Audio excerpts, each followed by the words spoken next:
안녕하세요. 노후를 준비하면서 가장 중요하게 생각해야 될 부분 중 하나가 바로 연금인데요. 많은 분들이 국민연금만으로 충분한 노후 준비가 될까 하면서 불안해 하세요.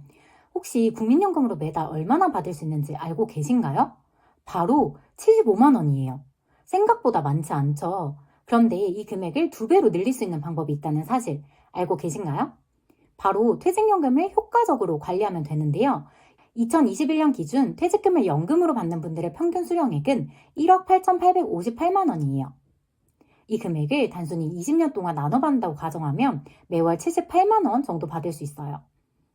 여기에 원금을 잘 굴리거나 수령 기간을 조정하면 이보다 더 많은 금액을 받을 수 있는데요. 정말 매력적이지 않나요? 게다가 퇴직금은 회사에서 준비해주기 때문에 여러분이 별도로 돈을 모을 필요도 없어요. 하지만 안타깝게도 사전에 준비하지 않거나 잘 몰라서 실제로 퇴직연금을 받는 사람은 4.3%에 불과해요. 이렇게 좋은 기회를 놓치고 싶지 않으시죠? 그렇다면 지금부터 제가 여러분께 하나씩 자세히 설명드릴 테니 영상 끝까지 시청해주세요. 먼저 많은 분들이 헷갈려 하시는 퇴직금과 퇴직연금의 차이점을 알아볼게요. 일반적으로 퇴직금이라고 하면 직장 생활을 마치고 퇴사할 때 한 번에 받게 되는 목돈을 떠올리시는데요. 그게 퇴직금 제도예요. 근로자 입장에서는 퇴직금 제도가 2가지 단점이 있는데요. 첫 번째는 한 번에 큰 금액을 받게 되면 이를 노후자금으로 보존하기 어렵다는 점이에요. 마치 큰 보너스를 받은 것처럼 느껴져서 다른 용도로 쉽게 사용해버리는 경우가 많거든요. 물론 쓸 수밖에 없는 이유가 각자 다 있겠지만요. 또한 중간정산 제도를 통해 특정 사유에 한해 재직 중에 퇴직금을 미리 받을 수도 있어요. 그렇게 하게 되면 실제 퇴직하는 시점에 받을 수 있는 금액은 많이 줄어들어서 노후자금으로 부족할 수도 있어요. 두 번째 단점은 근무하던 회사의 부도 등으로 퇴직금을 지급받지 못할 가능성이 있다는 거예요. 회사가 직접 퇴직금을 관리하기 때문에 회사의 경제적 어려움이 근로자의 퇴직금 수령에 직접적인 영향을 미치게 돼요. 이러한 문제점을 보완하기 위해 퇴직연금 제도가 도입됐어요. 퇴직연금은 퇴직금 제도와 다르게 의무사항은 아니고요. 자율적으로 도입한 제도인데요. 그럼에도 불구하고 점차 많은 기업들이 이 제도를 도입하고 있어요. 퇴직연금은 퇴직금의 단점을 보완했는데요. 연금으로도 받을 수 있게 됐고요. 물론 일시금으로 받을 수 있지만 저는 연금으로 수령하는 걸 추천드려요.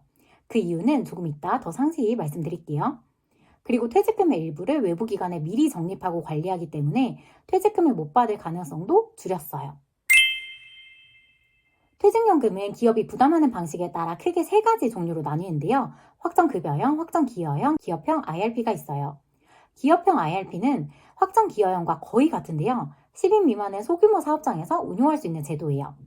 그러면 DB와 DC 두 제도를 비교해 볼게요. 쉽게 설명하면 DB는 퇴직하는 시점에 받는 돈이 정해져 있고요. DC는 매년 적립해주는 돈이 정해져 있어요. DB 제도에서 퇴직 시점에 주는 금액은 근무 마지막 3개월의 평균 임금 곱하기 근속 연수고요. 그래서 사실상 퇴직금 제도와 동일한 금액을 받게 돼요.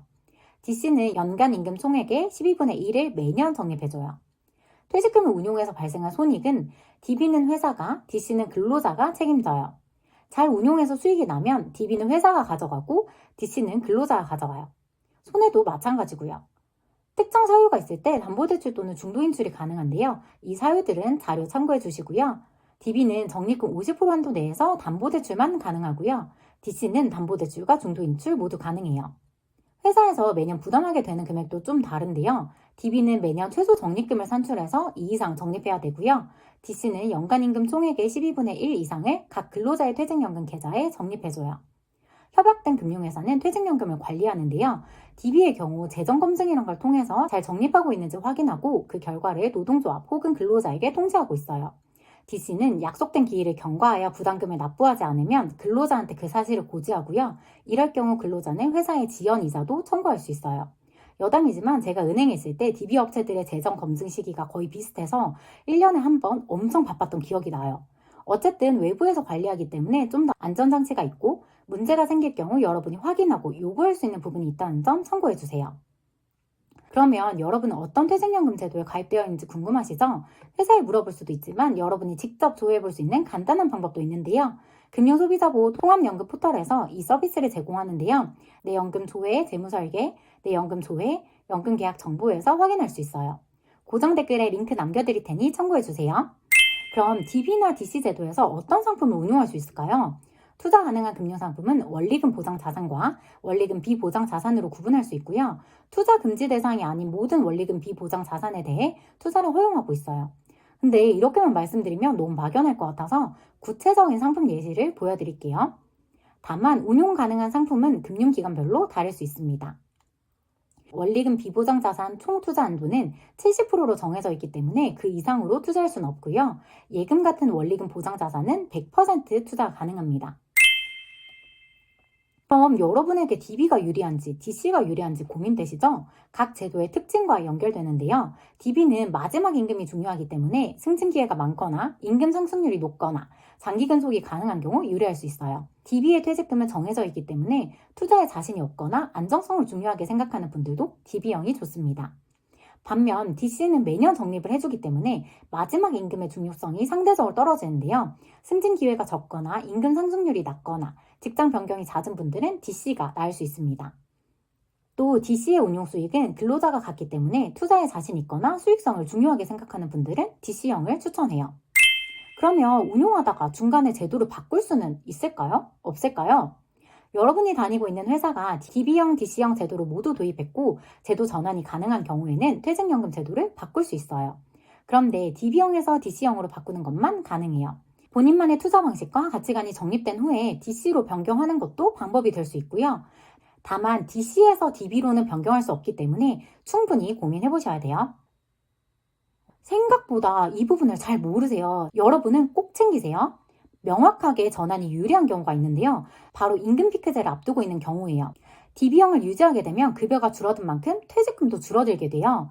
그래서 임금 피크제에 들어가기 전에 DB에서 DC로 변경하면 좋습니다.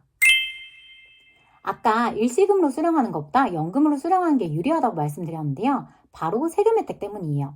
연금으로 수령하려면 몇 가지 조건을 충족해야 하는데요. 55세 이상이고 퇴직연금 가입기간이 10년 이상이고 연금 수령 기간이 최소 5년 이상이어야 해요.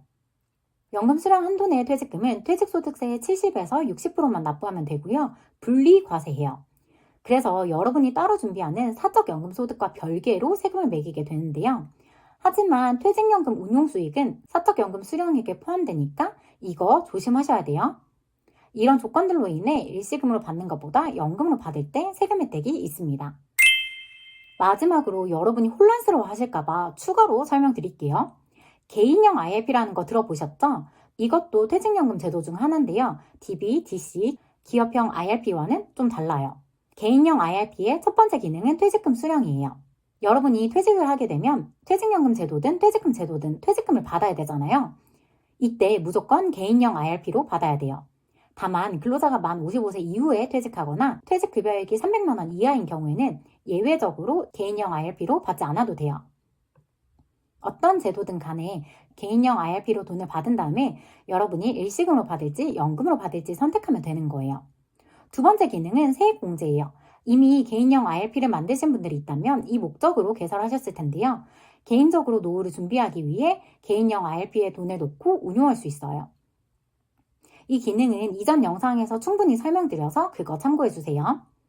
지점이 있을 때 이거 헷갈려 하시는 분들 정말 많으셔서 꼭 말씀드리고 싶은 부분이었는데요. 퇴직금을 연금으로 수령할 수 있는 조건이 안 되거나 일시금으로 받으려는 경우에는 운영 중인 IRP 계좌와 별도로 퇴직금 수령용 IRP를 만드셔야 돼요. 새로 만들지 않고 기존 IRP로 퇴직금을 받아서 일시금을 수령하면 기존에 운용하던 자금도 다 같이 해지해야 되거든요. 여러분이 세액공제를 받았다면 세금도 다 뱉어내야 돼서 손해일 수 있어요. 꼭 확인하셔야 돼요.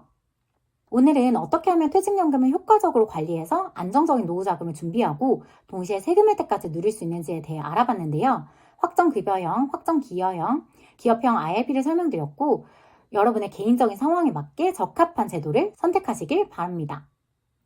목감기 때문에 목 상태가 좀 안 좋았는데 여러분한테 빨리 공유드리고 싶어서 바로 영상 찍었어요. 오늘 영상도 도움 되셨으면 좋겠고 감기도 조심하세요. 앞으로도 유익한 정보를 공유하며 여러분의 더 똑똑한 금융생활을 응원하겠습니다. 오늘도 영상 시청해주셔서 감사합니다.